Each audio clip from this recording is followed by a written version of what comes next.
ओम जय जय जय नमोस्तु नमोस्तु नमोस्तु नमो हरियंताणं नमो सिद्धाणं नमो नारायणं नमो विजयणं नमो लोय सव्यसायणं ओंकारं बिंदु संयुक्तं नित्यं ध्यायन्ति योगिनः कामदं मोक्षं च ओंकाराय नमो नमः अविरल शब्द धनुत प्रक्षाली सकल भूतल कलंका मुनि विरूपासिते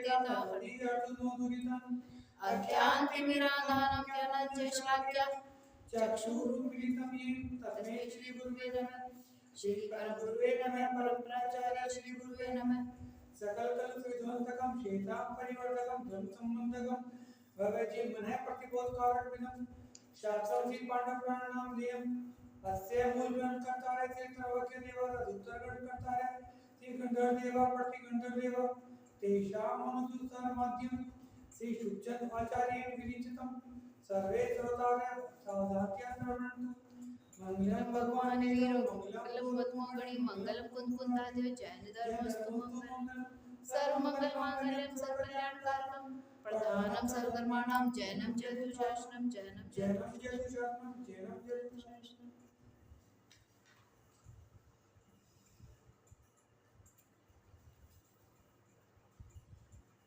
चर्चा ये चल रही थी अभिमन्यु को सभी योद्धाओं ने घेर कर अकेले पर वार करके उनको अभिमन्यु को वीर गति को प्राप्त करा दिया था। ये देखा जाए तो युद्ध नियमों के भी विरुद्ध है। एक योद्धा को एक योद्धा से ही युद्ध करना चाहिए और अकेले में तो बहुत ही कम आयु के थे। अभिमन्यु सबके लिए बालक के समान थे, बहुत ही कम आयु के थे। वहां पे इतने बड़े बड़े योद्धाओं ने घेर कर वध किया अनुचित था। तो इस बात को देखकर अर्जुन ने जयद्रथ को सूर्य छिपने से पहले उसे मारने का प्रण ले लिया था। उनके दिमाग में ये था कौरव सेना के कि अच्छा है कि सूर्योदय के सूर्य अस्त तक वे न मार पाए तो वे अर्जुन भी अग्नि में प्रवेश कर लेंगे तो उनके लिए एक बहुत आसान हो जाएगा। लेकिन अर्जुन का वध करना उनमें किसी के कोई भी अर्जुन का मुकाबला नहीं कर सकता था। तो इसलिए वे जयद्रथ को छुपा रहे थे कि जयद्रथ तो बचेगा ही, साथ में अर्जुन अग्नि में प्रवेश कर जाएंगे तो उनका डबल लाभ होगा। उस समय भट्टों को भय देने वाली भयंकर बाजी बजे, रण आरंभ हुआ। बलशाली पार्थ ने पहले ही द्रोण को 9 बाण मारे, जिसको कि द्रोण ने उसी समय अपने बाणों से छेद दिया। इसके बाद पार्थ ने धुने धुने बाण छोड़े जब तक कि वे पूरे 1 लाख की संख्या तक नहीं पहुंच पाए, तब तक वे बराबर बाण छोड़ते ही रहे। द्रोण ने रण के सम्मुख को अपने बाणों के द्वारा भी उन्हें निवार दिया। यह देखकर द्रोण ने पार्थ से कहा कि तुम विलंब क्यों कर रहे हो? क्या बैरियों के सुरतों के साथ तुम्हें गुरु शिष्य जैसा युद्ध करना युक्त है? सुनकर अर्जुन ने हाथ में तलवार ले शत्रु की सेना में मार करता हुआ चला गया। यह देखकर द्रोण ने उनसे कहा कि अर्जुन ठहरो, तुम कहाँ जा रहे हो? यह सुन पार्थ ने हंसते हुए कहा, गुरुवर्य आप युद्ध न कीजिए, आपको यह युक्त नहीं है, कारण कि हम सब आपके ही पुत्र हैं। आपके लिए तो जैसे अश्वत्थामा और जैसे ही हम सब और विष्णु हैं। विष्णु का मतलब श्री कृष्ण जी, कि हम आपके बच्चे ही हैं। फिर आपको हमारे साथ युद्ध करना कैसे युक्त है? गुरुवर्य पिता पुत्रों का दुखद युद्ध शोभा नहीं देता, व्यर्थ ही। इस योद्धाओं में संहार होता है, इसमें योद्धाओं में संहार होता है, इसलिए प्रभु आप युद्ध के संकल्प लौट जाइए, युद्ध नहीं कीजिए। पांडवों की इस प्रार्थना से द्रोण लौट गए। अब अकेला अर्जुन ही अपने पराक्रम से बैरियों को ध्वंस करने लगा, जैसे अकेला सिंह अपने पराक्रम के बल से मतवाले हाथी को ध्वंस करता है। इसके बाद गांडीव धनुष की भीषण टंकार से प्रलय काल के समुद्र की तुलना करने वाले पार्थ ने दुख देने वाले कौरवों की सारी सेना को ही भेज डाला। इस समय पार्थ को अपनी ओर बढ़ते हुए देखकर राजे लोग कहने लगे, द्रोण ने ही जानबूझकर यहाँ पार्थ को भेजा है। क्यों? जब हट गए तो इसलिए पार्थ आ गए। यह सेना में प्रविष्ट होकर बड़ा अनर्थ करेगा। इसे द्रोण का सहारा न होता तो यह अभी तक यहाँ न पड़ पाता। द्रोण यह सुनकर शतायुध को बड़ा क्रोध आया। उसने उसी समय कृष्ण और अर्जुन के आगे बढ़ने का रास्ता रोक दिया। तब उन दोनों ने भी क्रोध में आकर शतायुध के घोड़े, हाथी, रथ सभी को छीन बीन कर डाले। उसके बाद शतायुध ने मनी मन नाम है बेटा, हाँ, कौरव की पार्टी में कौरव के साथ शतायुध छीन बीन का मतलब सबको मार देना, नष्ट कर देना, अलग अलग कर देना, उन्हें खदेड़ देना, मार देना, सबको हटा देना, छिन भिन कर देना। इसके बाद शतायुध ने मनी मन गदा का स्मरण किया। स्मरण करते ही वह दासी की भांति गदा उसके हाथ में आ गई। यह देखकर कृष्ण ने पार्थ से कहा, पार्थ, अब तुम्हारा कार्य सिद्ध नहीं होता दिखता है, परंतु फिर भी आप चिंता न करो, मैं अपनी बुद्धि बल से बैरी को नाश कर दूंगा। इसके बाद कृष्ण ने शतायुध को ललकार कर कहा, तुम अपनी गदा से मुझ पर प्रहार करो, विलंब मत करो। वो शत्रुओं से युद्ध करने की आवश्यकता नहीं है। यह सुनकर चंचल चित्त शत्रु ने मनी मन में सोचा, अर्जुन और कृष्ण ही इस युद्ध का मूल कारण है, ठीक है ना, अगर उनको ही हटा देंगे तो ठीक है। अतः यदि मैं गदा के प्रहार से इन दोनों का ही काल का ग्रास बना दूं तो दुर्योधन अवश्य ही आनंदित होगा और वह मेरा अच्छा मान करेगा। यह सोचकर उसने पहले ही कृष्ण के पक्ष स्थल पर गदा का प्रहार किया। कृष्ण के महापुण्य से वह गदा सुगंध के परिपूर्ण पुष्पों की माला के रूप में परिणत हो गई और उनके हृदय की शोभा बढ़ाने लगी। इसके बाद वह कृष्ण की पूजा करके वापस जाकर बैरी के मस्तक पर पड़ी। कृष्ण जी तक टकराने के बाद वह शतायुध के ऊपर जाने लगी और उसी समय शतायुध का सब गर्व उतार दिया और उसे युद्ध लोग पहुंचा दिया। ऐसे ऐसे होते यह देखकर कौरवों की सारी सेना युद्ध की इच्छा से उठ कर खड़ी हो गई। उसे कृष्ण और अर्जुन ने अपने शरों की परबल मारते शीर्ण भर में तितर बितर कर दिया। इसके बाद कृष्ण ने पार्थ से कहा, पार्थ, हम लोगों के घोड़े बहुत प्यासे हैं, अतः अब वे मार्ग में तो तय नहीं कर सकते। इस हालत में हमें पैदल ही शत्रु के विनाश को के लिए सिपाही के रूप में युद्ध करना चाहिए। यह सुनकर धनंजय ने कहा, प्रभु, खंडवन में एक देवता ने मुझे महत्वशाली दिव्य बाण दिया था, उसके प्रभाव से मैं अभी गंगा के जल का प्रभाव यही प्रकट कर देता हूँ।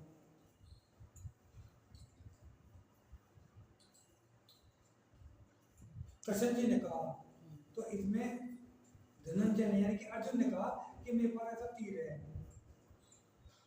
यह कहकर अर्जुन ने वह तीर छोड़ा, क्षण भर में अनंत कलोलों से गंगा का प्रभाव वहां जाके हो गया। उससे उन्होंने अपने घोड़ों को नहलाया, पानी पिलाया, फिर वे तरोताजा हो गए। यह देखकर आकाश में देवताओं ने कहा, जो महापुरुष पाताल से पृथ्वी तक जल ले आया, फिर वे लोग कितने जड़ हैं जिन्होंने उसे युद्ध को ठाना। वो क्या है जो युद्ध कर रहे, ये लोग अब इनके साथ कभी विजय नहीं पा सकेंगे। इसके बाद कृष्ण युद्ध के लिए उठे और उन्होंने रथ में सवार होकर पार भी चले। कृष्ण जी ने शत्रुओं का नाश करने के लिए एक साथ 1 लाख बाण छोड़े, जिनके द्वारा कौरवों की सेना के हाथी, घोड़े, प्यादे सब फेर दिए, रथ नष्ट हो गए, सेना भाग छुटी। यह देखकर दुर्योधन ने सेना के लोगों से कहा, तुम क्यों भाग रहे हो? भागने का कारण ही क्या है? क्या तुम लोगों की यही शूरता है? यह सुनकर संजयंत बोला कि राजन, क्या आप कृष्ण और अर्जुन की वीरता देखी है जो ऐसा कह रहे हो? उन लोगों ने सेना को भेज डाला, दुर्मर्शन की सेना को क्रॉस करके भगा दिया। दुशासन डर के मारे उनके सामने नहीं आया। द्रोण को उन्होंने गुरु जानकर छोड़ दिया। युद्ध तल्लीन कर्म मारा गया। शिशुपाल दक्षिण मुख आदि राजा को वाणों से भेज दिया। शतायुध, उरन और विंध्य के प्राणों को हर लिया। पाताल से वे परम गंगा को यहाँ पर ले आए। फिर आप कहते हैं कि क्यों भागते हो? राजन वे बड़े वीर हैं, उनकी वीरता का कोई अनुमान नहीं लगाया जा सकता। यह सुनकर दुर्योधन का क्रोध उबल पड़ा। वह द्रोण की निंदा करते हुए बोला, द्रोण तुमने यह क्या किया जो शत्रु को रास्ता देकर महायुद्ध में वैरी के द्वारा सबका अपमान कराया? तुमने पांडवों के पक्ष करते संकोच नहीं हुआ? क्या ये तुम्हारी बुद्धि की बलिहारी है? दुर्योधन की मर्म मांड सुनकर खेद हुए द्रोण ने कहा, देखो मैं पार्थ के वाण से बेधा गया हूँ, मैं उसकी बराबरी नहीं कर सका और नहीं कर सकता हूँ।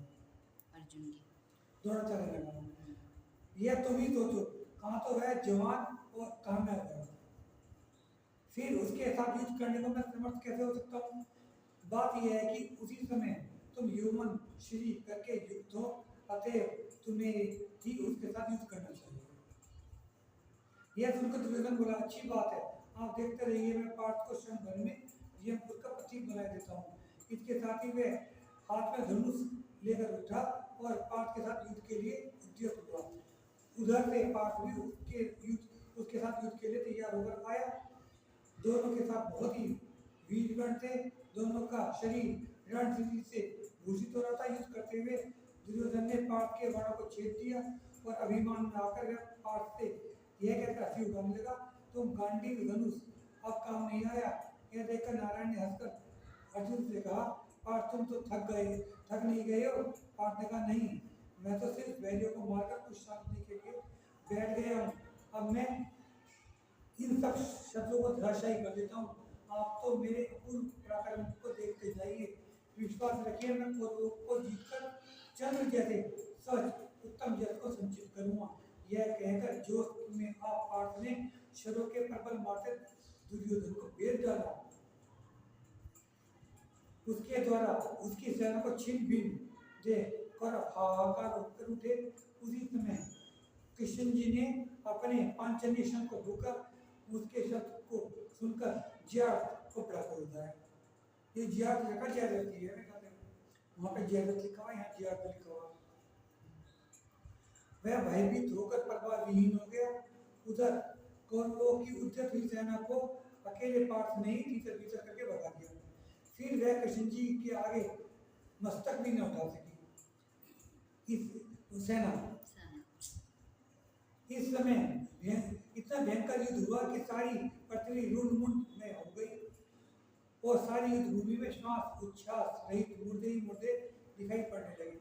इसके बाद पार्थ ने जो ही जियार्थ को देखा तो ही उन्हें बड़ा क्रोध आया और उन्होंने मन भेदी वचनों के द्वारा उसके हृदय को भेदते हुए कहा, नीच तूने न तो युद्ध में अभिमन्यु का अन्याय पे वध किया है, अब मेरे सामने आकर अपना पराक्रम और अपनी वीर विद्या बता।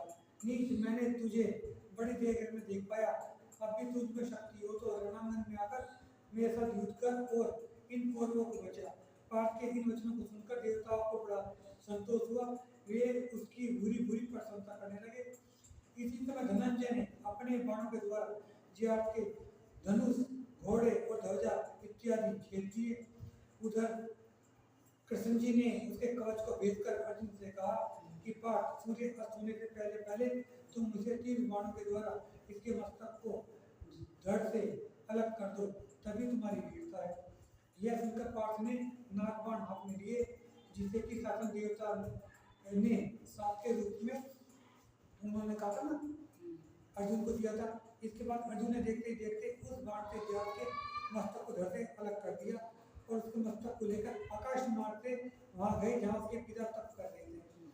जाकर सिर को उसके हाथों में रख दिया। इसके साथ ही जिस तालाब में लगा हुआ कमल काट देने पर गिर जाता है, उसी तरह मस्तक को देखते उसके पिता भी गल चैतन्य होकर पृथ्वी पर लौट गया। उधर जियार्थ के मारे जाते ही पांडवों की सेना में जय जयकार के शब्द होने लगे और जैसे प्राप्त हुई पार्थ की कीर्ति सारे भूतल में विस्तृत हो गई। अच्छा, ये लोग है ना आकाशगामी विद्या से रहे, आकाश मार्ग से रहे। उधर कौरवों की सेना में हाहाकार मच गया। जियार्थ की मृत्यु से दुर्योधन की आंखों में आंसू की धारा बह निकली। वह रो उठा, विलाप करने लगा, जियार्थ तुम्हारे बिना आज मेरी सारी सेना शून्य हो गई। उसी समय दुर्योधन को धीरज बताते हुए अश्वत्थामा ने कहा, राजन तुम दुख क्यों करते हो, मैं तुम्हारे दुख के कारण को कभी दूर किए देता हूँ। यह कहकर हाथ में धनुष लिए हुए पार्थ के ऊपर उठ पड़ा और क्रोध में आकर उसने 3 बाणों के प्रहार के द्वारा युद्ध करने लगा। थोड़े ही समय में गुणी अश्वत्थामा ने पार्थ के धनुष की थोड़ी छेद कर डाली। यह देखकर पार्थ का चेहरा प्रफुल्लित हो उठा। वह साथ ही धनुष लेकर अश्वत्थामा को दबाने लगा, जैसे कि मत गजेंद्र को दबा देते सिंह मत गजेंद्र को दबा देता है। पर थोड़ी देर में पार्थ ने 6 बाणों के द्वारा उसके सारथी को पृथ्वी पर गिराकर धराशायी कर दिया, जिससे वे बेसुध हो गया, उसकी चिंता नहीं रह गई। पार्थ ने उसे गुरुपुत्र समझकर छोड़ दिया, उससे भी कुछ ने कहा और उसे कैद कर लिया। इसी प्रकार अर्जुन ने बहुत से राजाओं को पृथ्वी पर लिटा दिया, अपने गुरु का पुत्र समझकर उसे मारा नहीं, कैद कर लिया। जैसे सिंह मत वाले हाथों को जमीन पर लिटा देता है। युद्ध करते करते रात हो गई, सब सेनाएं अपनी अपनी डेरे में आ गई। अपनी यह दुर्दशा देख क्रोधवश हुए दुर्योधन ने द्रोण से कहा, यह सब तुम्हारे ही किया हुआ है। यदि तुमने पार्थ को मार न देते, वे हाथी घोड़े और वीर सेनाओं को कभी नहीं मार सकता था। दुर्योधन के इन मर्म भेदी वचनों को सुनकर क्रुद्ध हुए द्रोण ने कहा कि राजन, यह आपका विचार ठीक नहीं, किंतु उसने मुझे ब्राह्मण और पुरुष समझकर ही छोड़ा है। हाँ, तुम क्षत्रिय पुंग हो, अतः उसके साथ युद्ध करो। अच्छा, मैं तुमसे पूछता हूँ कि तुमने युद्ध करते हुए पार्थ को छोड़ दिया? तुमने क्यों छोड़ देता? और ये कह रहे हैं कि अर्जुन चाहता तो मुझे मार सकता था, पर अर्जुन ने भी ब्राह्मण सोचकर और गुरु समझकर छोड़ा है। ये तो मार सकता था मुझे। द्रोणाचार्य। बात यह है कि दुराग्रह के कारण तुम अपने दोस्त नहीं देखते और व्यर्थ में ही दूसरे को दोष देते हो। मैंने पार्थ के बल को कई बार देखकर निर्णय लिया है कि मैं उसकी बराबरी नहीं कर सकता। अब तुम्हें जो रुचे तुम वह करके अपने हृदय का भाव पूरा कर लो। यह सुनकर दुर्योधन बहुत घबराया। वह अब बहुत नर्म होकर बोला, प्रभु आप महान हैं, महापुरुषों में भी गुरु हैं, अतः मेरे प्रावधान पर ध्यान न देकर ऐसा उपाय कीजिए जिससे कि आज रात में शत्रु नष्ट हो जाए। उन्मत्त दुर्योधन ने यह मंत्र कर्ण के कानों तक पहुंचा दिया।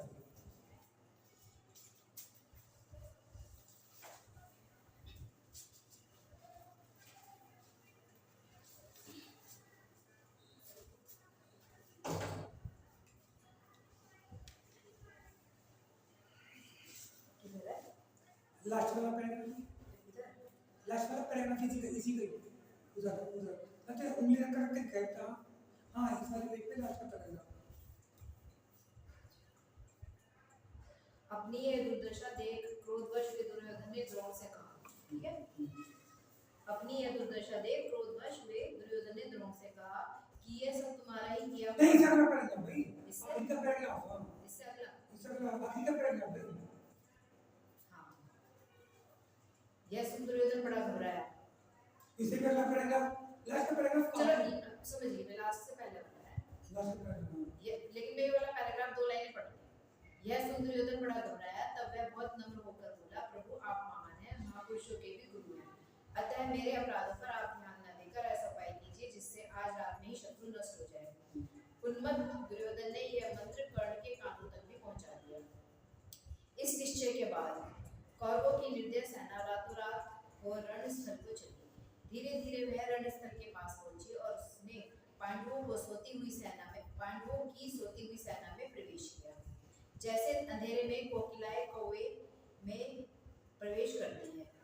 उसके बाद कौरवों ने एकदम बाणों की वर्षा कर पांडवों की सेना को छिन्न-भिन्न कर दिया, जिससे पांडवों को पक्ष के राजा उनके सामने क्षण भर भी नहीं ठहर सके और इधर-उधर भागने लगे।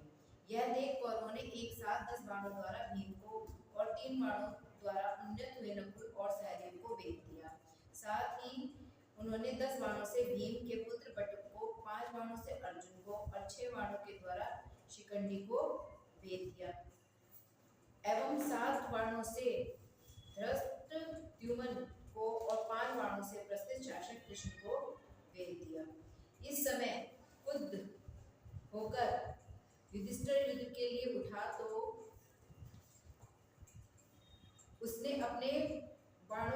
प्रबल मार से दुर्योधन को बुरी तरह बेध डाला, जिससे वह बेहोश होकर पृथ्वी पर गिर पड़ा और उसे प्राणों के लाले पड़ गए।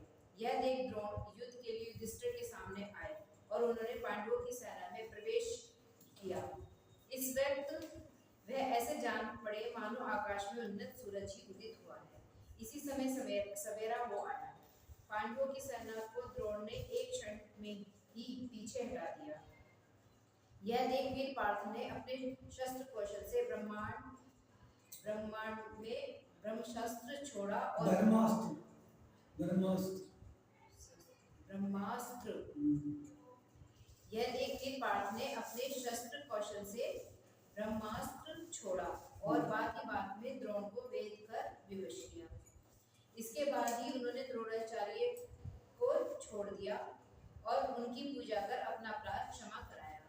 द्रोण तब कुछ लज्जित से हुए और अब वे युद्ध से उदासीन हो युद्ध छोड़कर चुप बैठ गए। इसके बाद पार्थ ने अपने चतुर सारथी से कहा कि अब रथ कर्ण, दुर्योधन और अश्वत्थामा को की ओर बढ़ाओ। अर्जुन का यह पराक्रम देख दुर्योधन ने भयभीत हो और कर्ण के रथ को अपने हाथ से रोककर उसने कहा कि कर्ण, हमारी सब सेना नष्ट हो चुकी, अब क्या किया जाए। सुनकर कर्ण ने कहा कि इसकी तुम कुछ चिंता न करो, मैं पहले पार्थ को मारकर ही दूसरे शत्रु राजाओं की खबर लूंगा।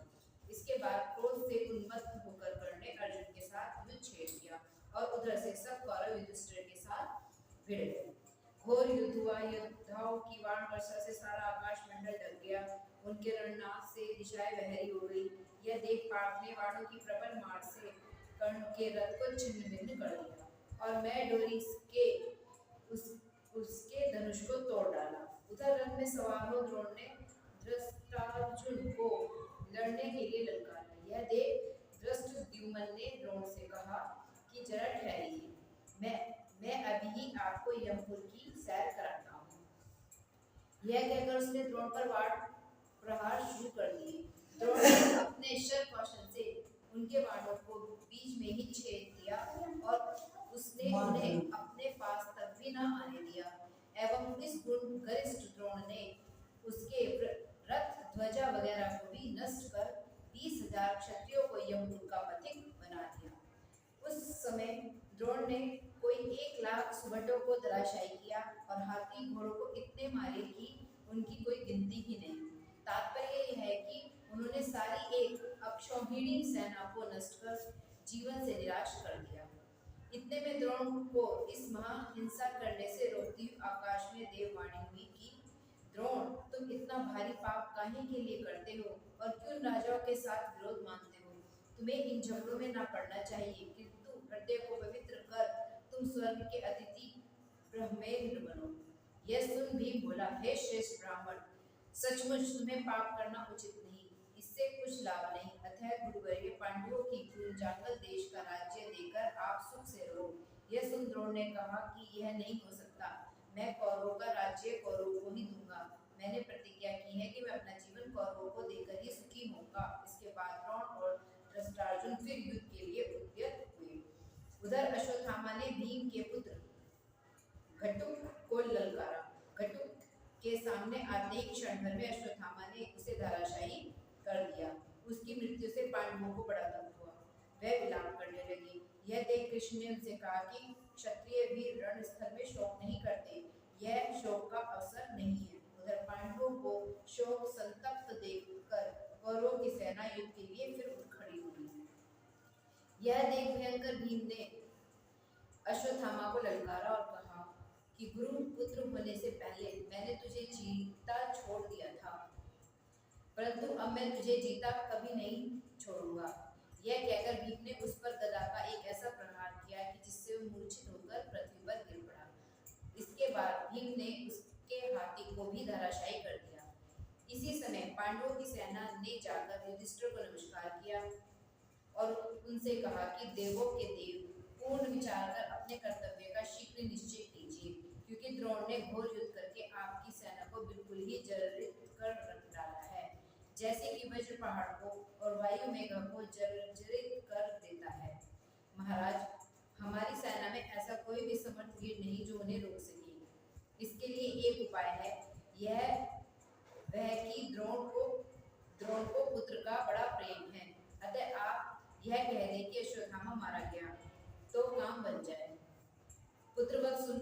अवश्य ही युद्ध में विमुख हो जाएगा। सुनकर युधिष्ठिर ने कहा कि तुम लोग झूठ क्यों बोलते हो? तुम नहीं जानते कि झूठ बोलने में बड़ा दोष है, जिससे कि अशुभ कर्मों का बल होता है और सब इससे दुख प्राप्त होता है। परंतु अंत में उनके आग्रह से लाचार हुए युधिष्ठिर ने उस वक्त उस बात को स्वीकार किया और जाकर कहा कि युद्ध में अश्वत्थामा मारा गया। पुत्रवध सुनकर द्रोण को इतना भारी शोक हुआ कि उनके हाथ से धनुष छूट गया और वह आंसुओं की धारा से पृथ्वी को सींचते हुए रो उठे। उनका धैर्य छूट गया। यह देख युधिष्ठिर ने थोड़ी देर बाद कहा कि मनुष्य नहीं किंतु हाथी मारा गया है। यह सुनकर द्रोण को शोक कुछ शांत हुआ, उन्हें कुछ धीरज बना। वे चेत हुए कि उधर से धृतराष्ट्र ने तलवार से उनके मस्तक धड़ से जुदा कर दिया। महावीर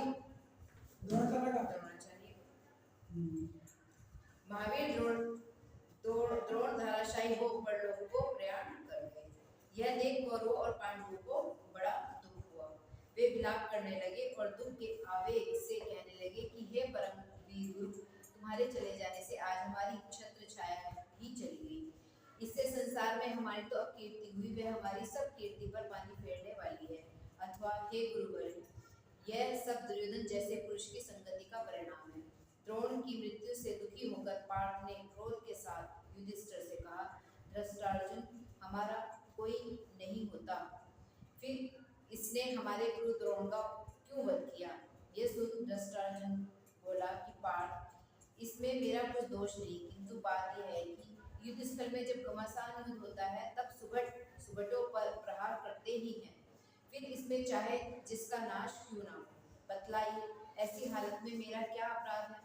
यह सुन अर्जुन शांत तो हो गया, पर उसके हृदय में विषाद बहुत हुआ। इसके बाद फिर कौरवों की सेना युद्ध के लिए उठ खड़ी हुई और उसने अपने रणनाग के सारे आकाश को पूर दिया तथा पृथ्वी को पद दलित कर डाला। इसी बीच में उधर युधिष्ठिर ने शल्य के मस्तक को धड़ से जुदा कर दिया, जिसने कि विराट के आगे अपने पराक्रम की अशुद्धता का वर्णन कर अपना अभिमान प्रकट किया था। एवं पार्थ ने भी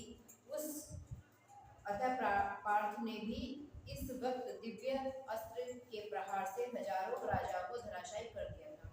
इस समय के युद्ध में योद्धा रात दिन युद्ध करते, जब नींद आती तब चाहे जहां भूमि में लुढ़क रहते। तात्पर्य यह है कि इस युद्ध में योद्धा लोगों को मार काट के सिवा और कुछ काम ही न था। इस प्रकार कौरवों और पांडवों में प्रतिदिन भयावना युद्ध होता रहा और इस तरह युद्ध होते होते 17 दिन बीत गए। इसके बाद 18वें दिन प्रातः काल ही कौरव और पांडवों की चतुरंग सेना युद्ध स्थल में पहुंची और उन दोनों में घोर युद्ध हुआ। दोनों सेनाओं में मकर व्यूह की रचना हुई। उसमें मेरु जैसा उद्यत हाथी चिंगाड़ रहे थे, घोड़े हिंस रहे थे और सुबटों की तलवारें चमक रही थी। इसी समय कौरव पांडव कुरुक्षेत्र के शंकर और भयंकर युद्ध स्थल में आए और युद्ध के लिए उद्यत योद्धा परस्पर में मारकाट करने लगे। उस वक्त कौरवों की सेना समुद्र सी देख पड़ती थी, क्योंकि उसमें वाहन और हथियार वगैरह मीन मच्छ की जगह थी और खून जल की जगह था। यह देख भीम उसे नष्ट करने के लिए रथ रूपी नौका पर सवार होकर उनमें घुस गया और उन्हें छिन्न भिन्न करने लगा। एवं एक और मतवाले वे कर्ण और अर्जुन युद्ध करने लगे और थोड़ी देर में अर्जुन ने अपने बाणों से तीर प्रहार से कर्ण का धनुष छेद डाला। उधर से कर्ण ने भी छेदने में कुशल अपने शरों से पार्थ का छत्र छेद दिया। तब वे परस्पर एक दूसरे के घोड़ों को छेदने लगे। इसी प्रकार कर्ण ने लाख बाण छोड़कर पार्थ का दूसरा धनुष भी छेद दिया। तब पार्थ ने तीसरा धनुष लिया और वह कर्ण से बोला कि कर्ण, तुम कुंती के पुत्र और मेरे भाई हो, यह बात सारा संसार जानता है, इसलिए अब तुम भाई भाई के युद्ध में धीरज के साथ मेरे घन के जैसे आघातों को सहो। देखो, कहीं पीठ दिखाकर भाग न जाना।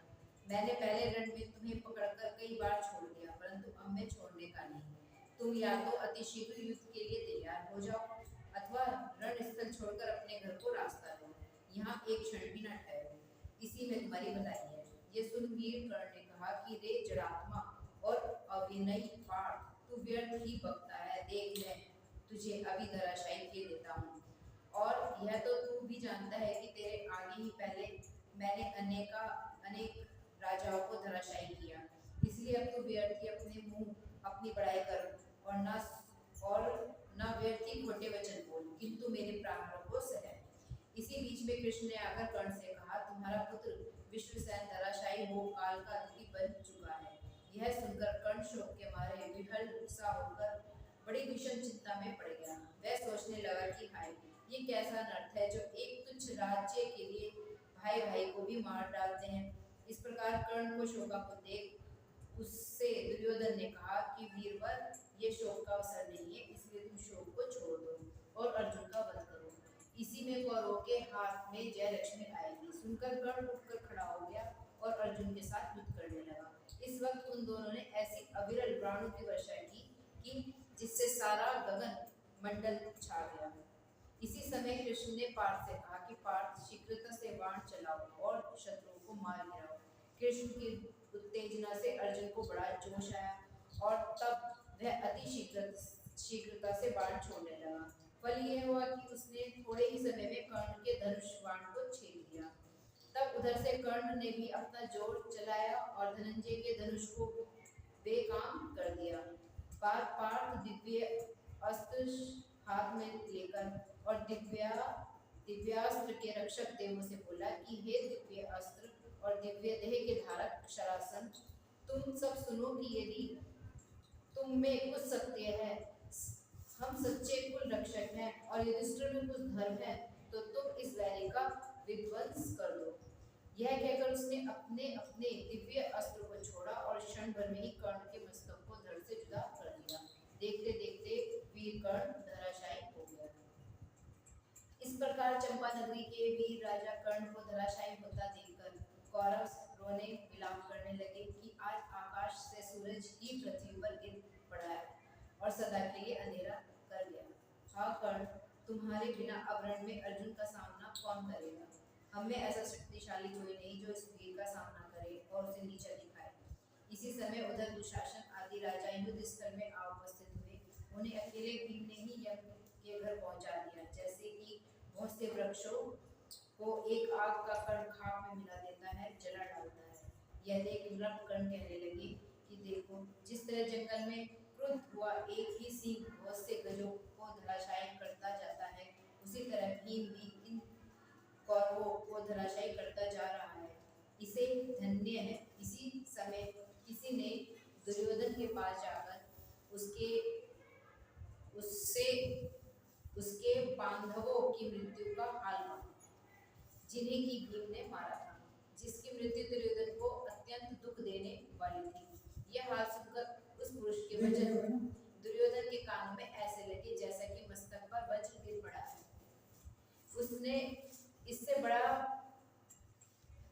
उससे वह बड़ा भयभीत हुआ, उसका चित्त व्याकुल हो उठा।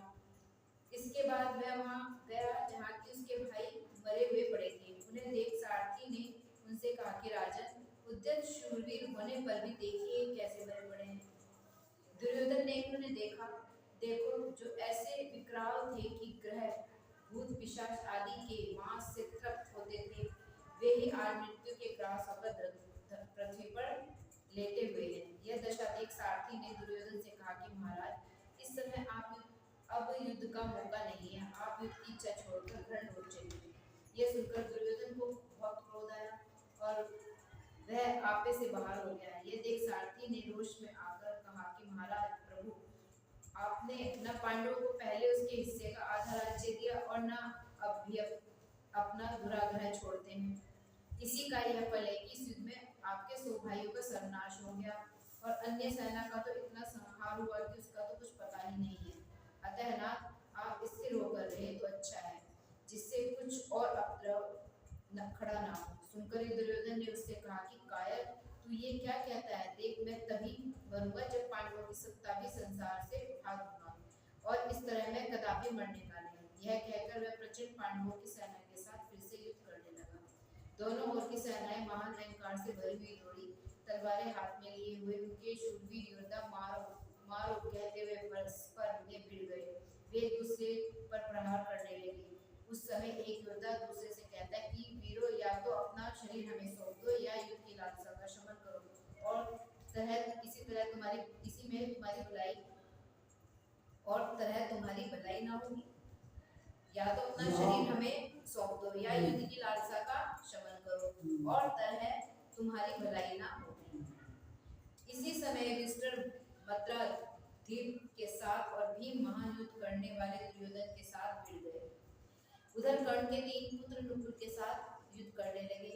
वीर नकुल ने थोड़े ही समय में अपनी तलवार को 8 योद्धाओं का खून पिलाकर उन्हें धराशायी कर दिया। उसने कर्ण के पुत्रों के साथ भी डट के युद्ध किया।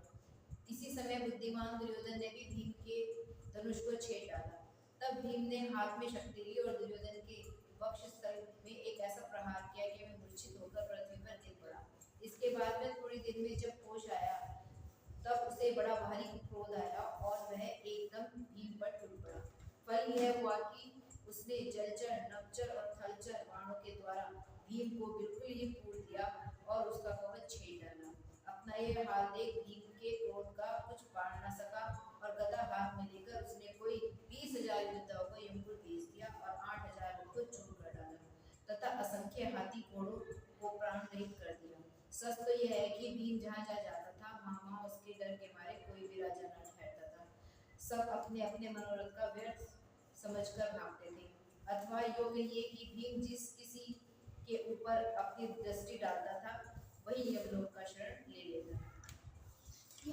या वाणी के ज्ञान से सुझे उबारो, सोमानी मस्तक नमो सदा देखो। हे जिन्वाने वार्ती तो ये जब बुझ रहे, जो देहि शरणागत सो पावे सुख चैन। जिन्वानी माता की जय। जय जिनेन्द्र।